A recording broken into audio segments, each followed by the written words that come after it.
बाजार में 2 दिन की तेजी पर लगा ब्रेक। निफ्टी ऊपरी स्तरों से 200 अंक गिरकर 18,100 के नीचे बंद। सेंसेक्स में रही 637 अंकों की गिरावट। निफ्टी बैंक भी 1% से ज्यादा की गिरावट पर बंद।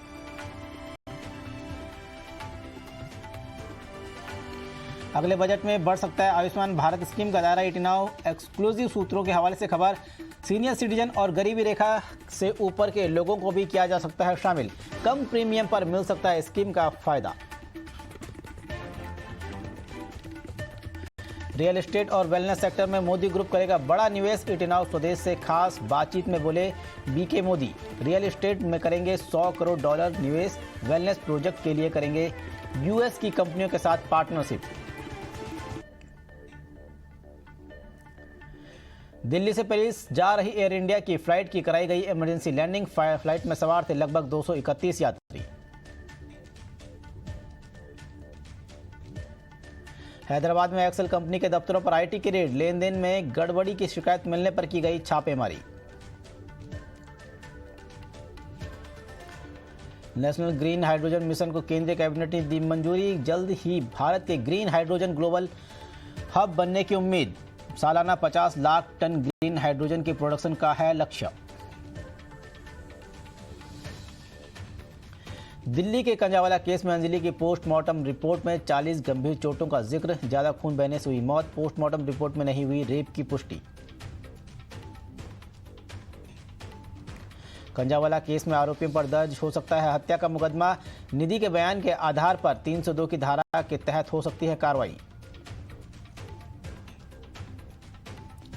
अंजलि की दोस्त निधि ने दी जानकारी। कहा लड़कों ने जानबूझकर अंजलि को कार से घसीटा। मृतक अंजलि की मां ने की मांग। कहा 5 आरोपियों को हो मौत की सजा। अंजलि के परिवार वालों से आम आदमी पार्टी के नेताओं ने की मुलाकात। दिल्ली के डिप्टी सीएम मनीष सिसोदिया की अगुवाई में परिवार से की मुलाकात।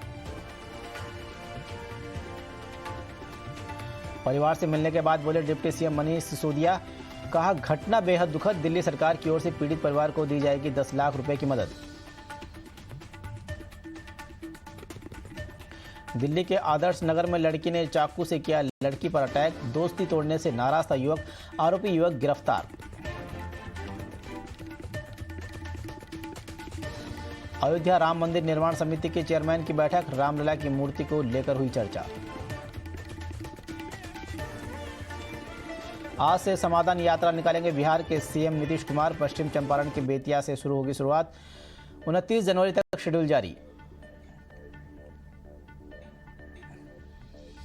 आज से 2 दिन के मुंबई दौरे पर रहेंगे यूपी के CM Yogi Adityanath. UP global investor summit में देश के बड़े उद्योगपतियों से करेंगे मुलाकात।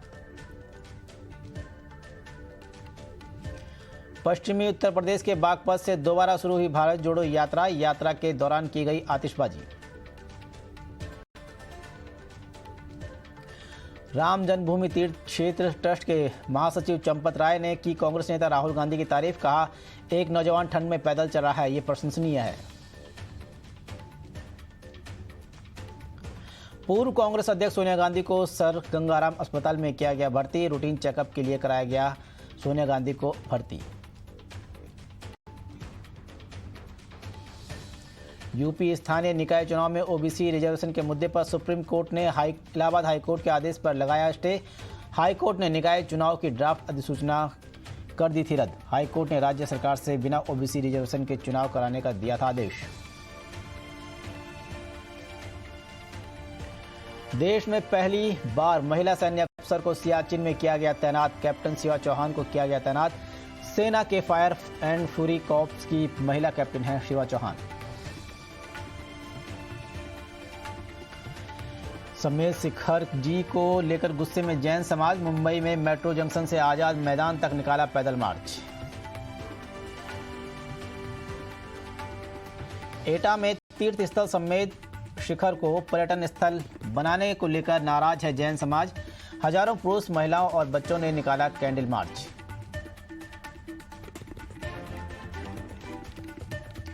राजौरी आतंकी हमले के खिलाफ पुंछ में प्रदर्शन। लोगों ने किया बंद। राजौरी हमले के साजिशकर्ताओं की जानकारी देने वाले को मिलेगा 10 लाख रुपए का इनाम, जम्मू कश्मीर पुलिस ने किया ऐलान। जम्मू कश्मीर के सांबा में अंतर्राष्ट्रीय सीमा पर लगा रात का कर्फ्यू, 9 बजे से सुबह 6 बजे तक आवाजाही पर प्रतिबंध।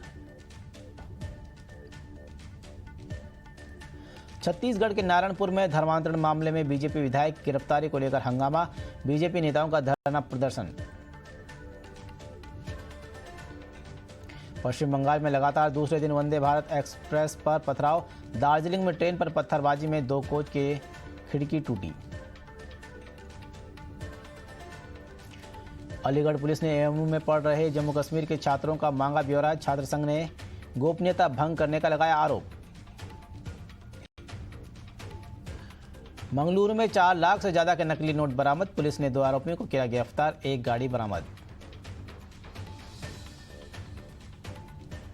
उत्तराखंड के हल्द्वानी में अतिक्रमण कार्रवाई को लेकर स्थानीय लोगों का प्रदर्शन, कहा जबरन तोड़े जा रहे हैं मकान।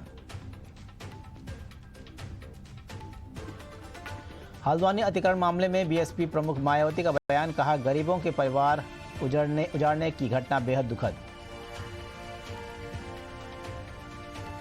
हल्द्वानी के लोगों के समर्थन में उतरे अलीगढ़ यूनिवर्सिटी के छात्र, नारेबाजी कर मुसलमानों के खिलाफ काम करने का लगाया आरोप। हल्द्वानी मामले को लेकर 1 दिन का मौन उपवास करेंगे पूर्व सीएम हरीश रावत, सीएम धामी को पत्र लिखकर समाधान निकालने की अपील। हल्द्वानी में अवैध कॉलोनियों पर नोटिस पर समाजवादी पार्टी सांसद एसटी हसन का बयान, बोले इतनी बड़ी बस्ती को हटाना जुर्म।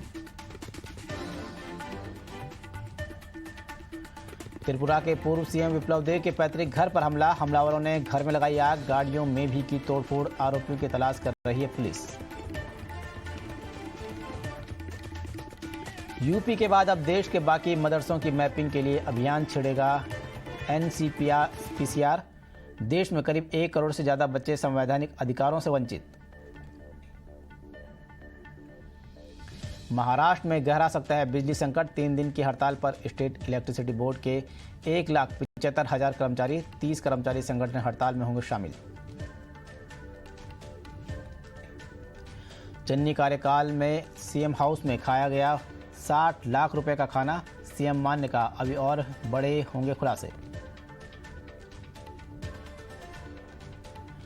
उत्तराखंड के चमोली में बड़ी लोगों की मुसीबतें, जो सिमट में जमीन के नीचे आई दरार।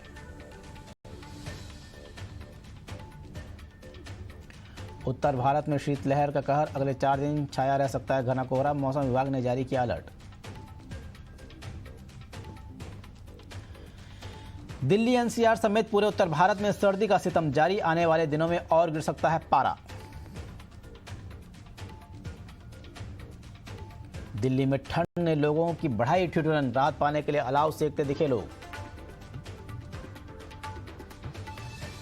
वाराणसी में जारी है शीतलहर का प्रकोप, जानवरों को ठंड से बचाने के लिए चिड़ियाघर प्रशासन ने किए विशेष इंतजाम। पहाड़ों की बर्फबारी ने कानपुर में बढ़ाई ठंड, लोगों को हो रही है परेशानी।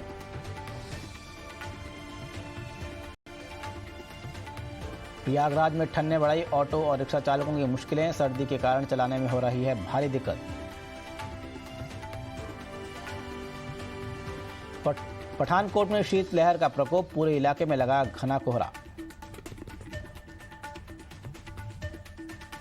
फिलीपींस की राजधानी मनीला में भारतीय कबड्डी कोच की गोली मारकर हत्या, 43 वर्षीय गुरप्रीत सिंह की गोली लगने से हुई मौत।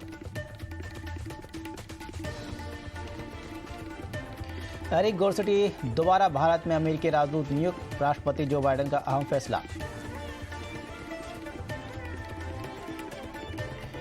पाकिस्तान के पूर्व प्रधानमंत्री इमरान खान पर हुए हमले पर जेआईटी का दावा, कहा इमरान पर 4 अलग अलग जगहों से हुई थी फायरिंग।